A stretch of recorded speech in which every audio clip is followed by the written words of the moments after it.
Tu as vérifié le calage de l'hélice? Non, parce que la dernière fois, on a failli rester à cause de ça. Hein. Oh, vous êtes venus nombreux. Enchanté, Jean Mermoz. Ah, vous arrivez au bon moment. Hein. Je sens que ce jour va rester dans les annales. Le 12 mai 1930. Oui, aujourd'hui, on décolle d'ici, Saint-Louis du Sénégal, direction Natal, le Brésil. La première traversée de l'Atlantique en avion pour le compte de l'Aéropostale. Alors, vous êtes prêts? Allez, on décolle!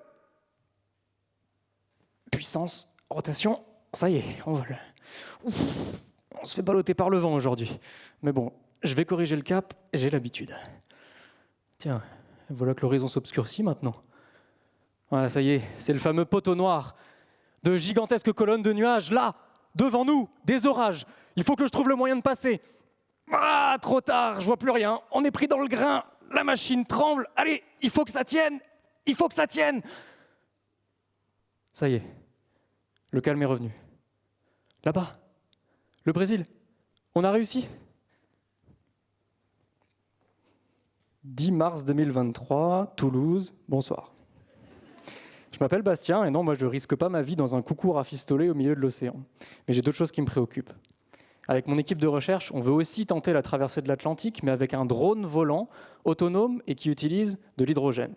Ça peut paraître farfelu comme ça, mais vous allez voir, ça fait sens. Notre drone, on l'a appelé Mermoz, sans surprise. Bon, il faut imaginer un avion miniature de la taille d'un oiseau marin comme l'albatros. Il est autonome, donc si je lui communique une route par liaison satellite, le drone se débrouille pour la suivre. Mais comment je vais la tracer, la route? La traversée, c'est quand même 40 heures au milieu de l'océan, et vous avez l'image en tête, je pense, hein, vent, pluie, orage. C'est là où arrive ma thèse. Mon but, c'est de calculer la meilleure route pour le drone, c'est-à-dire celle qui surfe sur les courants de vent et qui évite les orages. On appelle ça de l'optimisation mathématique de trajectoire.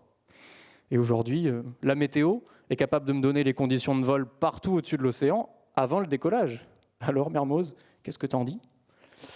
Mais je pense ne rien vous apprendre en vous disant que les prévisions sont par nature incertaines. Qu'est-ce qui va se passer alors si je calcule une route certes très optimisée, mais que j'envoie le drone en plein dans la tempête parce que la prévision n'était pas bonne? À mon avis, ce sont encore les mathématiques qui vont nous aider à tracer peut-être pas la meilleure route, mais surtout la moins risquée. Et ça reste encore à démontrer. Si notre drone réussit sa traversée, ce sera le premier à l'avoir fait avec de l'hydrogène. Et ça, ce serait un pas de plus vers une aviation peut-être un peu moins carbonée.